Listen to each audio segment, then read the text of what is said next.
Hello and welcome to this week's BRN United. October is Cooperative Program Month in the Southern Baptist Convention calendar, and you'll see a variety of articles related to the Cooperative Program appearing in various news publications of Southern Baptist. Today, I just want to share my personal story. I did not grow up in a church-going home. My mother, my father, my sister, none of us had been to church, and back in 1961, it was just before Easter, a neighbor came across the street and invited us to go to church.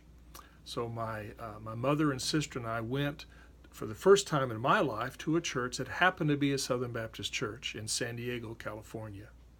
It was a church that had been started a decade or more before, because Southern Baptists believed in the spreading of the gospel through the planting of churches even outside the South. And so with the assistance of the Cooperative Program, this church was planted in San Diego. That Sunday I heard the gospel, became a Christ follower, was baptized the Sunday before Easter along with my mother, and that started my journey in my walk with Christ.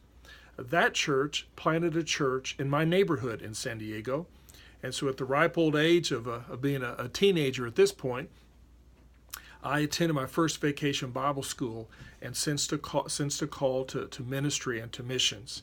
And again, that church was planted in part through the resources of the Cooperative Program. Well, we moved back to Missouri, which is where our family's from, and I finished high school in Missouri, sensed a call again to missions, to ministry, and so I enrolled at Southwest Baptist University in Bolivar, Missouri. And again, this was a college supported in part through the Cooperative Program resources in the state of Missouri with the Missouri Baptist Convention. While there, I became very active in the campus ministry. Back then it was called Baptist Student Union, again supported through the Cooperative Program among Missouri Baptists. As a part of the Baptist Student Union program, I learned about the Journeyman Program, which was a 2-year missions opportunity for college students. And again, this was made possible because of the Cooperative Program. So for 2 years, I served in Indonesia with what was then called the Foreign Mission Board. I was trained, equipped, funded through resources of the Cooperative Program. Came back to the United States, went to seminary, Southern Seminary. Later I went to Golden Gate Seminary. And again, those are institutions that are supported through the Cooperative Program and that made my cost of going to school significantly less expensive because Southern Baptists believed in the training and the equipping of people for ministry. When I finished at seminary, I sensed a call to church planting. I came to Pennsylvania in 1975, and again, this time in partnership with what was then called the Home Mission Board, I was able to help plant and pastor a church in Allentown, supported through the Cooperative Program. 1984, the State Convention asked me to join the State Convention staff and to work with church planting among the ethnic congregations across Pennsylvania, South Jersey, and I worked with Brotherhood and Stewardship. And what was exciting then was not only was I being paid through the Cooperative Program in Penn, Jersey, but I was responsible for overseeing the funds that came through our Home Mission Board and the Cooperative Program for the planting of ethnic churches across Pennsylvania, South Jersey. After about 10 years, I was asked to begin serving as the State Director of Missions. And again, not only was my salary paid through the Cooperative Program, but I was overseeing the expenditure of Cooperative Program funds to plant churches and to expand ministries all across Penn, South Jersey. Now today, I serve as the Interim Executive Director Treasurer.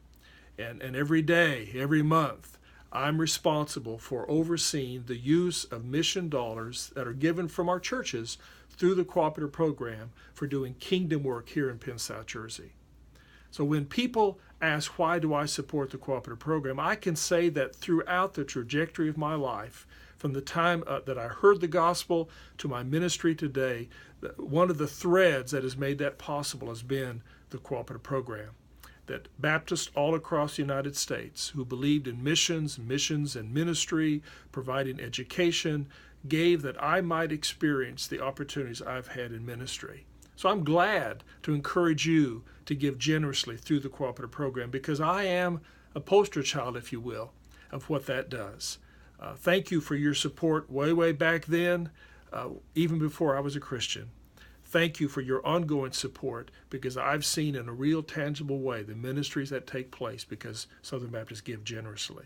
So I hope that this month, as you think about missions and ministry, I hope that you'll look at and study and learn more about what your church is doing to support the Cooperative Program and to support missions around the world through the Cooperative Program. Next week, I'll get into a bit more of the stats and data and that sort of thing.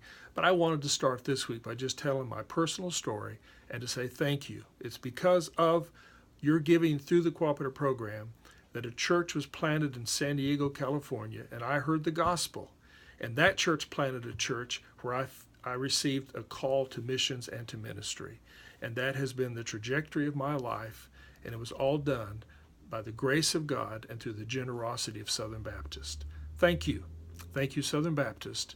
Thank you, Cooperative Program. Good to talk with you this week. I look forward to continuing this story next week. God bless.